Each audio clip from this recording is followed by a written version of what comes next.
doing today? Woo! Here on Roll with the Troll, we're talking about Rocky Balboa versus Daniel LaRusso. We're going to figure out which of these two champions is the more beloved.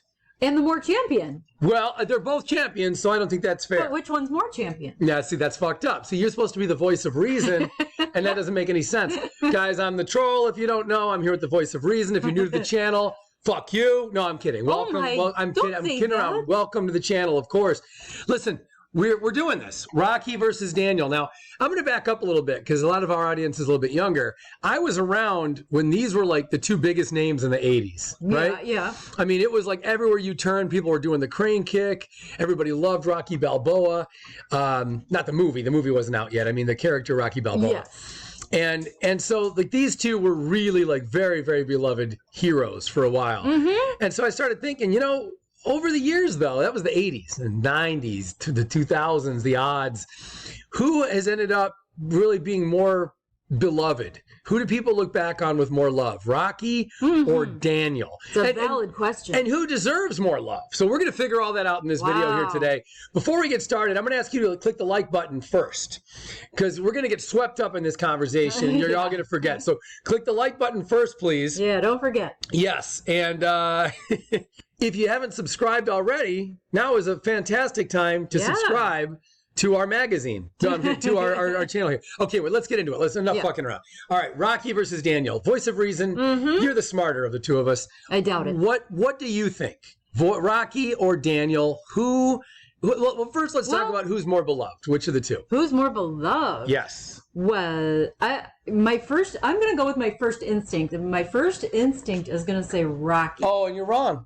Is that right? No, I'm kidding. Keep it no, that's my instinct. So now I have to pick it apart a little bit. Why do I feel that way? Because they are both wonderful characters and quite beloved. But I think that Rocky just, there's something extra to Rocky that inspires a little more belovedness, a little more commitment on the part of the audience, the fans. They have so much in common. But I think that his battle and the fights that he fought and his long-term story has just catapulted him a little further than Daniel in that one category. So basically, what I'm hearing you say is that because he's got the muscles and the better looks and the beefcake kind of body, that you're just going to give this to Rocky. Are you saying I'm shallow? Real simple. and leave Daniel and his scrawny arms out to dry. That's what you're saying. All right, let's go with that. Let's go with that. All right, now so that's beloved. Rocky is a very beloved character. He's a very likable character. What's not to like about him? Well, look, I'll tell you, if you want to really compare these two for a second, you know, I love them both. Yeah. Rocky was breaking thumbs for money and loan sharking in the first film. Ooh. Daniel wouldn't do that. That's true. You never saw, in that first film, when Daniel was in high school, you never saw Daniel Can you picture breaking thumbs for money. Can you imagine? Can you imagine if you took some of Rocky's lines? That'll be another video. Yeah. You take Rocky's lines and give them to Daniel, and Daniel goes, "Hey, yo." Actually, that part works. Yeah, it does work. They're as Italian as I am. It works. Brooklyn, Jersey. Yeah, Daniel could be like, "Yo, the boss says I got to break your thumbs if you don't pay up today. 200. I got to break one of your thumbs." That would be hilarious if Daniel was doing that. So you got to get for in terms of moral superiority. I kind of feel like I might go to Daniel because Daniel would never break thumbs. But he became a used car salesman, so I mean, I don't know how much moral superiority you can have. Well, okay, but that's fair. And Rocky was making a living. That's true. He was an adult. It's hard to say what Daniel would have done when he was 30. Yeah. And down on his luck. Yeah. Okay. All right. Well, then let's talk about their title defenses and all that. Yeah. Daniel had 2 tournaments. He won them both. Rocky was far from undefeated. Like very far from undefeated. But the battles were bigger. You're suggesting that beating Clubber Lang in a heavyweight title bout is bigger than karate kicking Johnny Lawrence in the face in high school? That's probably bigger, yeah. In terms of the gravitas of these two fighters, it is very tough to compare. Yeah, you really can't compare. 30-something who's a heavyweight boxer. A much bigger arena, much bigger stakes. You can't compare them. All right. What about with the women in their lives? Yeah. I feel like Rocky was a very good husband to Daniel, not the best boyfriend to anybody. You know, like he's yelling at Allie a lot. He wasn't great to her. Kumiko, he only knew a short time. He was very good to Kumiko. Yeah. Kumiko's the real love of his life. Yeah. And then, the third movie, he never got laid at all. Yeah. So that's kind of tough to say. Hey, there's something. Daniel in the third film got very friend zoned. Yeah. Rocky did not get friend zoned in his third film at all. In fact, another woman kissed him right in front of Adrian. Adrian was livid. If anything, Rocky had multiple women wanting him in that film, where Daniel couldn't get anybody. Daniel was calling Allie up and saying, "Hey, you want to come in? No, you want to show up?" So I think point Balboa for his relationship status over Daniel. Yep. Point Daniel LaRusso over Rocky on the fact that he never had to break any thumbs or did anything illegal. Okay. Right, that we're aware of. He was more moral in that way. Yeah. Here's something we should compare about too. Yeah. One of these guys has a very, very, very fucked up family member who's constantly getting in his way, doing things to bring down his life basically and just screwing him up. Whereas, Paulie. What are you talking about? No, cousin Daniel. I'm talking about Daniel. He's got cousin. Oh, well, they definitely have a lot in common. But yeah, I'm talking about Paulie. You made me think of Paulie. No, cousin Louie acts like cousin Louie showed up at Johnny's house and set everything on fire and brought a couple guys from a gang with him. I mean, that's Paulie would never do that. No, but Paulie made his own mistakes. All Paulie ever did was be an abusive alcoholic who broke furniture and yelled at people and scared the fuck out of Adrian. He wasn't very good to her. Yeah. You treated it good. I treated it bad. Yeah, I don't need this. That was great. Anyway, so, okay, between these two, let's wrap this up. Who do we feel is the true better champion? Let's just say in the hearts of the people. Let's look at it that way. Who's more beloved to this day? I'd look at it this way. Most people feel that the sequels for both films were really bad. Like just the general consensus. I don't mean the hardcore fans.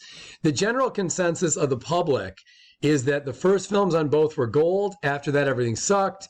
And that's all they really remember is the first film. And that they're kind of embarrassed that the films went on so long. Then again, a lot of people like Rocky Balboa, the film I'm talking about. I love it.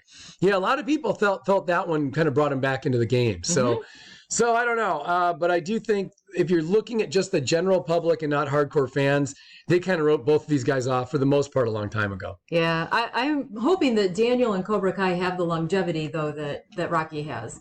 That would be awesome. Yeah, that's funny because then if you go the next tier down, if you get out of the general public and go into like at least somewhat fans, people who do keep up somewhat, we love both franchises still, and it's been like 40 years. I love them. They're really doing well. Cobra Kai is still kicking ass, and of course, the Rocky films and the Creed films and everything are really, really good. So, so yeah, if you go to that level, then it's like there's no losers in this at all. It's like everything's wonderful except maybe Rocky 5. Karate Kid 4. Yeah. But that one didn't even have Daniel. So then where does that leave us? If we have to choose what the general public, who the general public prefers, who's more beloved out of these two? I'm going to have to say Rocky. I agree. Rocky's got his own statue. And Daniel's a little bit more forgotten. When you tell people about Cobra Kai, they kind of go, what? What, the Karate Kid show? What? But if you mention Rocky, I think the general public loves him a little bit more. Guys, let us know in the comments for real. Ask yourself, who do you think the general public loves more? And let us know in the comments what you think. I think we both are siding with Rocky on this one. I think so. But now let's talk about in the films themselves and in the TV show, which one is the better champion overall. So fuck the public. We don't care about the court of public opinion here. I'm just talking about who actually is a truly better champion overall, Daniel or Rocky. Wow, that's tough. Because I do feel that Rocky's battles were bigger. But in the grand scheme of things, in the long term, and they're not of the same generation, but I feel like Daniel was more successful. If you're looking at success in terms of like the ways, the superficial ways in which we measure success, Daniel went further than Rocky did. Rocky had amassed a lot of wealth. He did so well, and then he lost it all, and then never was able to regain it back. And I think that was very hard on him and Adrian. So in the grand scheme of things, if we're looking at it that way, Daniel comes out a little bit ahead. I'm going to look at it this way. I think I agree with you for different reasons. Rocky was able to beat his student, Tommy Gunn, in a street fight. He beat his ass in both versions, in both the theatrical version and also the director's blueprint. Rocky, or I'm not going to say Rocky, LaRusso, if he were to fight Robbie right now, I'm pretty sure Robbie would whip his ass. You think? That's what I think, yeah. Wow. I think Robbie would beat LaRusso in a karate fight right now. Yeah, you know what? Now that I think about it, I think you are correct on that. So if you look at it that way, I think that also, you got to give it to Rocky on that one. Stallone wins that one too. Yeah. Now, in reality, this is hard to say because Daniel was, like you said, it was such a different thing. He's such a lighter kind of, the intensity's not really there, right? Right, exactly. I mean, that's a good Rocky point. fought fucking, after watching his friend get killed in the ring, Rocky fought his opponent, right? It was like 20 years his junior and everything. It's just very different worlds. But this is kind of a stupid video. But at the end of the day, I do think overall the general public, and even for the intensity of the stories, I think the public would go with Rocky.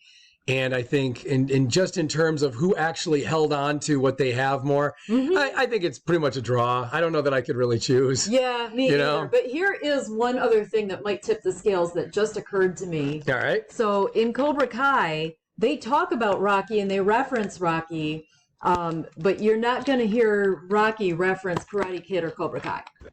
So what does that mean, though?